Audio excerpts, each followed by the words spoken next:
Asian K-pop dude explained to us about the Korean artists using the N-word as an attack against black people. Because you know, in Korea they do this nega. It's supposed to be nega. Like, yeah. Watch this shit though. I was like, oh no. We run rent free in these motherfuckers. That's what I'm saying. Listen, first of all, K-pop, you doing nothing but black boy band shit. But your shit's fucking corny. You can't fuck with B2K, you can't fuck with New Edition, you can't fuck with none of our shit. You can't fuck with the Jackson 5, you can't fuck with none of us. So it's all black shit that they're doing.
From bloody hot London, where I hang out with all the man them, you know, I shouldn't be listening to this.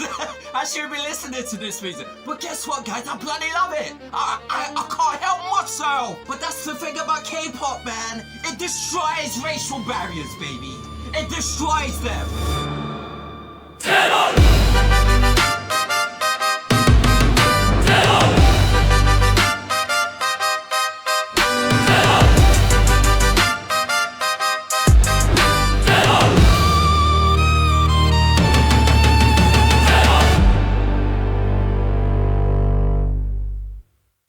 The latest episode of In Godfrey We Trust, featuring Godfrey, Dante Nero, Akeem Woods, and Eva Evans, feels less like a podcast and more like a cultural roast session that stumbled into an anthropology lecture. What begins as a funny back and forth about language and hip-hop influence spirals into a heated, insightful, and sometimes exasperated critique of the entire K-pop industry, especially its tangled relationship with black culture. The conversation moves quickly, like an argument at a bar that somehow becomes a TED Talk on rhythm, race, and swagger. The spark? The use of the word nga or nega in Korean music. Godfrey, never one to tiptoe around controversy, dives right in. He accuses certain K-pop artists of using a sound that suspiciously resembles the N-word, and then hiding behind a linguistic loophole. Fans say nega means I or you in Korean, but the hosts aren't buying it. To them, the timing, tone, and smirk attached to it don't feel accidental. They know what they're doing, Godfrey says, his voice caught between comedy and anger. They're saying it, but then lying right after, like linguistic ninjas. The crowd laughs, but there's a bite to it. And I just want to let you guys know that it's a lie when K-pop fans say that their idols aren't saying the N-word in their songs. In a lot of K-pop songs, you'll hear the word nega, which fans will tell you means you. However, Koreans almost never use that word to mean you, and instead they say 당신 instead. Nega is a running joke for Koreans because they think it's funny that they can say that word to mean the N-word, but they can just tell foreigners, oh, we mean you, we're saying you. If you look at how the word is used in context, it becomes clear that it's used in a derogatory way. Because if you take this song by BTS, you could see here they use nega, then they follow that with nahante, which means that's what I. Irom means call, and andoe means black people. So that word, that's what I call black people. So if you're a K-pop fan, please hold your idols accountable so we can hopefully put an end to this practice of idols putting in this Korean in-joke just to make fun of and degrade Americans who are none the wiser. They're so obsessed with us. So we run rent-free in these motherfuckers' heads. That's what I'm saying. Listen, first of all, K-pop, you doing nothing but black boy band shit, but your shit's fucking corny. You can't fuck with B2K. You can't fuck with Never. New Edition. You can't fuck with none of our shit. You can't fuck with the Jackson 5. You can't fuck with none of us. So it's all black shit that they're doing. And they get black. I know a friend of mine, Hank. He goes to Asia to teach Asian swag. He's a sick-ass He's a dancer. swag teacher? Swag teacher. Swagger, but it's really a nigga teacher. Yeah. It's 2 double G's. Yeah. But he teaches them, and Hank is sick as fuck, and he's been doing it for years. Black culture. I mean, he speaks Japanese. Like, that's how much he goes. So I saw him like a couple months ago. He teaches them, like he gets paid, like a couple black dudes go there to teach them How their to moves be and black. shit. Akeem Woods chimes in with his own perspective as a black gay comedian who's seen racial jokes masked as cultural misunderstanding. Eva Evans points out how language, especially in pop music, isn't just translation, it's performance, intention, and tone. Dante Nero adds his philosophical layer, saying that if someone knows a word sounds like a slur but uses it anyway, they're testing boundaries they don't understand. Together, the panel doesn't just mock K-pop, they dissect it. That dissection grows darker as the conversation moves from words to imagery. The hosts point to the long history of racial insensitivity in the K-pop industry, from idols appearing in blackface during performances to rappers using the N-word on social media, only to issue half-hearted apologies when called out. Justin Timberlake had a swagger coach. All those white kids have swagger coaches. And they're black dudes that teach them the moves, how to hold the mic. Why would you want to sell your blackness? But you get Your money. these are money, but all these money listen. ain't good money. These I'm are but sorry. listen. But no, I don't say it's selling out. They're professional dancers. You think about Then you're teach trying dancing, but don't teach how to but you act don't- like you're black. But it's like people saying, why did people go to Saudi to get money for comedy? You don't. Yeah, but we're not acting Saudi. But no, that's not it. The Saudi thing that just happened, people felt like there was some sellout shit going on because of the government. It's a lot of miscommunication going on with that. But I'm saying we don't. If I'm a dancer, and dancers don't get. If you're not a choreographer, dancing is hard to make money. Hip hop is a black art form. So if you're dancing hip hop and you're dancing it like a white dude with you ain't doing hip hop. So he's a hip hop dance teacher. But he To teaches teach like a choreographer. the nuance of like hip hop, just how to be black. They're teaching you how to be black because that's the best shit anyway if you're doing music. There was a cat named Rain. Rain was a R&B singer from Korea because when we went to Korea years ago, my friend would listen to Rain. I think Puffy worked with him and shit. But he was singing R&B, but in Korean. All that ooh yeah in Korean, this shit was crazy. But and when I was in Japan, I was listening to Dabo. It was all these Japanese rap groups. Nigga, I mean, the Rolling Stones and the Beatles. No, I'm saying, but I mean, it's but always the fact been that. that you would do that and clown black people. That's what I'm saying. But black folks ain't never done nothing to you. And my thing is, you mad pussy because you saying it in a language that we can understand, and then lying Say about it so we know, so we Say can punch it, your man, ass in the mouth. Stand on your 10 toes. That's what I'm saying. It's always let's make fun of black people, but you on our dicks, motherfucker. They bring up examples. Taeyang once wearing cornrows and using urban slang that made U.S. audiences cringe. Rapper Bobby from IKON criticized for mock gangsta gestures. And the time G-Dragon posed with darker makeup in a photo shoot many saw as tone deaf at best. These aren't isolated slip-ups. They reveal a pattern of aesthetic borrowing without understanding. To Godfrey, this is cultural cowardice. They want the sauce, but not the struggle. He calls it black boy band cosplay, pointing out that the synchronized dancing, streetwear, and swagger are all rooted in black performance history, from Motown to New Edition to B2K. But K-pop somehow manages to sell it back to the world as if it's brand new. The uncomfortable part is that in teaching the performance, they also teach the posture, how to look black without being black. It's funny and tragic all at once, like a global talent show where everyone borrows the same act, but refuses to credit the original.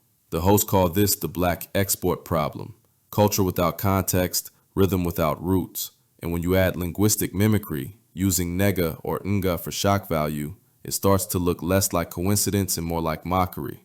The dicks are in the back of your throat. And another thing, too, is Korean fried chicken. You should thank the black soldiers from the Korean War. The Korean War, the black soldiers that taught you how to fry chicken, you fuckers. Fuck you for that shit. But we so quick to invite motherfuckers into our space. But that's black. That's the nature, though. That's the nature. This invited to the barbecue shit. Paid off for us. This invited to the barbecue shit. Of us, though. I'm tired of being invited to the barbecue shit. I'm done with this. Yeah. Yo, you invited to the barbecue. First of all, black people stop eating barbecue. That's why your cholesterol's high. Godfrey says what others tiptoe around. Say it so we know. Then stand on it. Don't lie after. Still, the criticism doesn't descend into pure cynicism. There's laughter between the frustration. The group jokes about the absurdity of a system where idols borrow so much of black culture, yet seem terrified of acknowledging black people. It's the global version of someone copying your homework but then claiming you never showed up to class. But that's where the podcast ends. Sharp, biting, and morally frustrated.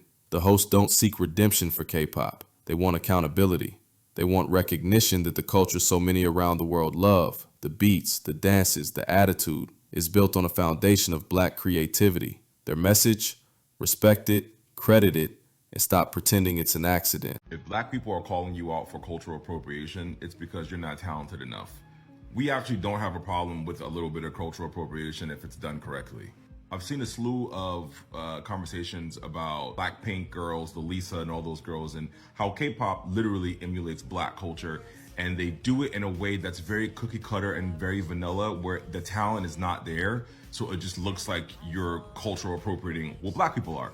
And it got me thinking about the cultural appropriators of my time and how they were beloved by us because they were fucking killing it. Some of my faves are Justin Timberlake, Gwen Stefani, Justin Bieber, Nicole Scherzinger. What all these people have in common is they came out and they catered to a very black audience. It had a very black sound, very black aesthetic, made R&B. We liked it because they were good. Yet outside that recording studio, there's another story unfolding. Because while the industry undeniably has its shadows, racism, cultural blind spots, hyper-commercialization, K-pop has also evolved into something larger and, in many ways, more hopeful. The recent animated film K-pop Demon Hunters is proof of that. The movie, which exploded across streaming platforms this year, tells the story of 3 K-pop idols who moonlight as demon slayers protecting Seoul from supernatural threats. It's stylish, action-packed, and drenched in neon. But what's remarkable isn't just its aesthetics, it's its impact.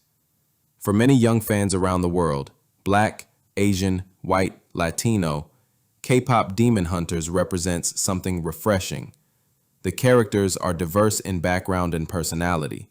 They're strong, flawed, expressive, and unapologetically themselves.